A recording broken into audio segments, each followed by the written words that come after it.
நீங்க சைமல்டேனியஸா term insurance எடுக்கும்போதே ஒரு எஸ்ஐபியும் எடுத்தீங்கன்னா என்ன பெனிஃபிட்ஸ் இருக்குன்றதை பார்க்கலாம். ஸோ நீங்க இன்வெஸ்ட்மெண்ட் பிளஸ் இன்சூரன்ஸ் ரெண்டுத்தையும் ஒன்னா பிளான் பண்ணாம டேர்ம் இன்சூரன்ஸ்ல ஒன்லி ஃபார் இன்சூரன்ஸ்க்காக நீங்க பிளான் பண்ணலாம்.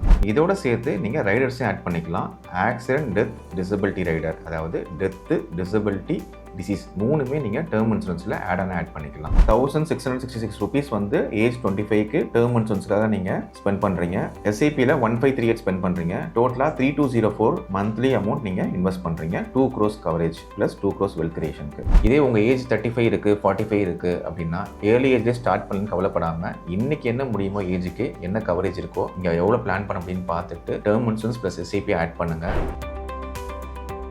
இன்னைக்கு பார்க்க போற topic term insurance plus SIP. நீங்க சைமல்டேனியஸா டேர்ம் இன்சூரன்ஸ் எடுக்கும் போதே ஒரு எஸ்ஐபியும் எடுத்தீங்கன்னா என்ன பெனிஃபிட்ஸ் இருக்குன்றதை பார்க்கலாம். சரி, ஏன் டேர்ம் இன்சூரன்ஸ் எடுக்கும் போதே எஸ்ஐபியில் இன்வெஸ்ட் பண்ண சொல்றோம் அப்படின்னு பாத்தீங்கன்னா, நீங்க உங்க ஏர்லி ஏஜ்லயே டேர்ம் இன்சூரன்ஸ் எடுக்கும் போது பிரீமியம் கம்மியா இருக்கும். அதே மாதிரி ஏர்லி ஏஜ்ல நீங்க டேர்ம் இன்சூரன்ஸ் பிளஸ் எஸ்ஐபி எடுத்தீங்கன்னா நீங்க டேர்ம் இன்சூரன்ஸ்க்கு எவ்வளவு மணி நீங்க பிளான் பண்றீங்களோ, சரி 2 crores நீங்க லம்சம் கவரேஜ் பிளான் பண்றீங்க அப்படின்னா அந்த சேம் 2 crores ஒரு கம்மியான எஸ்ஐபி அமௌண்ட் இன்வெஸ்ட் பண்ணீங்கன்னா கூட அந்த 2 crores கார்பஸை நீங்க கொண்டு வந்துடலாம். டேர்ம் இன்சூரன்ஸ்ல எவ்வளவு கவரேஜ் வச்சிருக்கீங்களோ அதே அமௌண்ட்டை நீங்க வெல்த் கிரியேஷனையும் கொண்டு வர முடியும். டேர்ம் இன்சூரன்ஸ்லாம் என்னன்னு ஃபர்ஸ்ட் பார்ப்போம். யூசுவலா நம்ம ஒரு எண்டோமென்ட் பாலிசியோ ஒரு யூனிட் லிங்க் பாலிசியோ எடுக்கும்போது ஆனுவலா ஒரு பிரீமியம் பே பண்ணுவோம். அதுக்கு 10 times தான் உங்களுக்கு சம் அஷ்யூர்டா கவர் ஆகும். ஸோ உங்களுக்கு கவரேஜ் வந்து பாத்தீங்கன்னா நீங்க 1 lakh பிரீமியம் பே பண்றீங்கன்னா 10 lakhs தான் கவரேஜ் இருக்கும். இதே டேர்ம் இன்சூரன்ஸ்ல நீங்க 30,000, 40,000, 50,000 பே பண்ணும்போது 1 crore கவரேஜ் நீங்க எடுக்க முடியும். அதாவது லைஃப் இன்சூரன்ஸ் கவரேஜ் அடிக்குவேட்டா நீங்க எடுத்துக்க முடியும். ஸோ நீங்க இன்வெஸ்ட்மெண்ட் பிளஸ் இன்சூரன்ஸ் ரெண்டுத்தையும் ஒன்னா பிளான் பண்ணாம டேர்ம் இன்சூரன்ஸ்ல ஒன்லி ஃபார் இன்சூரன்ஸ்க்காக நீங்க பிளான் பண்ணலாம். அப்படி போகும்போது பிரீமியம் கம்மியா பே பண்ணுவீங்க. உங்களுக்கு லம்சமான கவரேஜும் நீங்க எடுத்து வச்சுக்கலாம். ஸோ எவ்வளவு கவரேஜ் எடுக்கலாம் அப்படின்னு பாத்தீங்கன்னா, ஹியூமன் லைஃப் வேல்யூ பேஸ் பண்ணி உங்களுக்கு ஆனுவல் இன்கம் இன்டூ 20 times நீங்க கவரேஜ் எடுக்கலாம். ஒரு 20 years ஒர்க் பண்றோன்ற ஆவரேஜா எடுத்துட்டு உங்க ஆனுவல் இன்கம் இன்டூ 20 times. இப்போ 10 lakhs ஆனுவல் இன்கம்னா 2 crores human life value, 20 lakhs annual இன்கம்னா 4 crores ஹியூமன் லைஃப் வேல்யூ. இல்லைனால அவ்வளோ கவரேஜ்லாம் எடுக்க முடியாது, அவ்வளோ ப்ரீமியம் பே பண்ண முடியாது அப்படின்றவங்க அட்லீஸ்ட் 10 times ஆஃப் ஆனுவல் இன்கம்லேருந்து நீங்கள் ஃபோக்கஸ் பண்ணலாம். உங்கள் ஆனுவல் இன்கம் 10 lakhs அப்படின்னா அட்லீஸ்ட் 1 crore எடுத்து வைக்கலாம். 20 lakhs அப்படின்னும் போது 2 crores கவரேஜாக நீங்கள் எடுத்து வைக்கலாம். ஸோ டேர்ம் இன்சூரன்ஸ் பொறுத்த வரைக்கும் மெயினான விஷயம், நீங்கள் ப்ரீமியத்தை எவ்வளோ ரெடியூஸ் பண்ண பார்க்குறீங்க, உங்களுக்கு லம்சம் கவரேஜுக்காக பிளான் பண்ணி எடுக்கிறீங்க. ஸோ உங்களுக்கு கவரேஜும் அதிகமாக இருக்கும், ப்ரீமியமும் கம்மியாக இருக்கும். இது வந்து ப்ரொடெக்ஷனுக்காக பிளான் பண்ணுறீங்க. இதோட சேர்த்து நீங்கள் ரைடர்ஸையும் ஆட் பண்ணிக்கலாம்.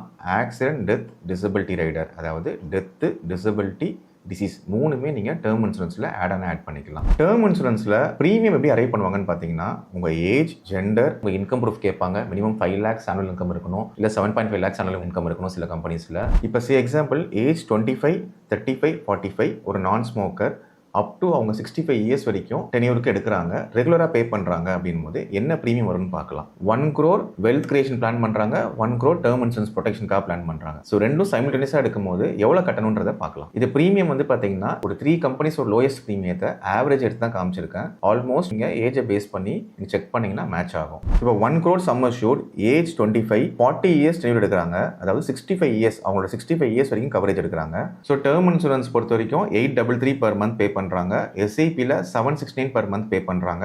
Total amount per month 1603 rupees அவங்க பே பண்றாங்க. ஸோ இதில் 1 crore கார்பஸ் எஸ்ஐபியில் கிரியேட் பண்ண முடியுது. ஆவரேஜா 13% ஃபண்ட் பெர்ஃபார்ம் பண்ணும்போது இதே டேர்ம் இன்சூரன்ஸ்ல 1 crore சம் அஷ்யூர்ட் எடுக்கிறாங்க. அது டே 1லேருந்தே கவரேஜ் ஸ்டார்ட் ஆயிடும். இதே ஏஜ் 35னா 1250 டேர்ம் இன்சூரன்ஸ்க்காக பே பண்றாங்க. எஸ்ஐபிக்கு 2659 பே பண்றாங்க. டோட்டலாக 3909 பே பண்ணுறாங்க. அப்ராக்சிமேட்டாக 4000 rupees ரேஞ்சுக்குள்ளே அவங்க பே பண்ணுறாங்க. ஸோ மந்த்லி 4000 rupees பே பண்ணாங்கன்னா ஏஜ் 35 அவங்களோட 30 years கவரேஜ் எடுக்கிறாங்க. அதாவது 35 to 45, 55, 65 years வரைக்கும் கவரேஜ் இருக்கும். 4000 rupees மந்த்லி இன்வெஸ்ட்மெண்ட்டில் 1 crore டேர்ம் இன்சூரன்ஸில் ப்ரொடெக்ஷனுக்காக கவர் பண்ண முடியுது. 1 crore கார்பஸும் எஸ்ஐபி மூலியமாக கிரியேட் பண்ண முடியுது.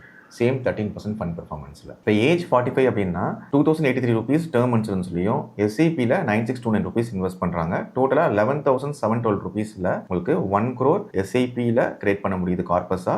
1 crore ப்ரொடெக்ஷனும் டேர்ம் இன்சூரன்ஸில் அப்ளை பண்ண முடியும். இப்போ பார்த்தது எல்லாமே 1 crore பார்த்தோம். இதே 2 crores வரும்போது உங்களுக்கு அதே சேம் 13% ஃபண்ட் பெர்ஃபார்மன்ஸில் 1666 rupees வந்து ஏஜ் 25க்கு டேர்ம் இன்சூரன்ஸ்க்காக நீங்கள் ஸ்பெண்ட் பண்ணுறீங்க.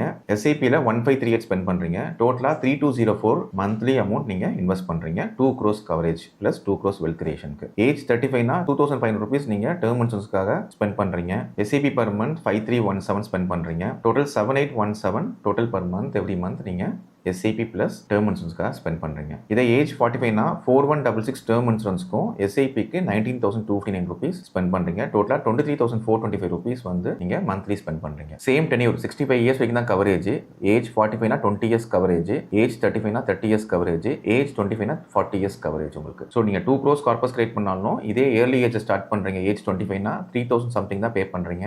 ஏஜ் 35ல ஸ்டார்ட் பண்ணுறீங்கன்னா 7,000 rupees ஸ்பெண்ட் பண்ணுறீங்க. ஏஜ் 45னா 23,000 rupees மந்த்லி நீங்கள் ஸ்பெண்ட் பண்ணுறீங்க. இப்போ உங்கள் ஃபேமிலியிலே வந்து பார்த்தீங்கன்னா யங்ஸ்டர்ஸ் இருக்காங்க, இல்லை இப்போ தான் கேரியர் ஸ்டார்ட் பண்ணுறாங்கன்னா இயர்லி ஏஜ்லேயே டேர்ம் இன்சூரன்ஸ் ப்ளஸ் எஸ்ஐபி மாதிரி எடுக்கிறதுக்காக இன்சிஸ்ட் பண்ணுங்க. கண்டிப்பாக ஃபோக்கஸ் பண்ண சொல்லுங்க. கண்டிப்பாக உங்களுக்கு பெனிஃபிட்டாக இருக்கும். இதே உங்கள் ஏஜ் 35 இருக்கு, 45 இருக்கு அப்படின்னா ஏர்லி ஏஜ்லேயே ஸ்டார்ட் பண்ணு கவலைப்படாம இன்னைக்கு என்ன முடியுமோ ஏஜுக்கு என்ன கவரேஜ் இருக்கோ நீங்க எவ்வளவு பிளான் பண்ண அப்படின்னு பார்த்துட்டு term insurance plus SIP add பண்ணுங்க. சப்போஸ் இன்னைக்கு ஆட் பண்ணல, நாளைக்கு திருப்பி ஒரு 5 இயர்ஸ் கழிச்சு ஆட் பண்ணீங்கன்னா இன்னமும் பிரீமியம் உங்களுக்கு இன்க்ரீஸ் ஆக செய்யும். எஸ்ஐபியில் நீங்க அதிக அமௌண்ட் ஸ்பெண்ட் பண்ண வேண்டியது இருக்கும் அந்த கார்பஸை கிரியேட் பண்றதுக்கு. டேர்ம் பிளான் பத்தி ஏதாவது டவுட்ஸ் இருக்கு, எஸ்ஐபி பத்தி ஏதாவது டவுட்ஸ் இருக்கு, கம்ப்ளீட் ஃபினான்ஷியல் பிளானிங் வேணும்னா நான் கொடுத்துருக்க நம்பரை கான்டாக்ட் பண்ணுங்க. தேங்க்யூ.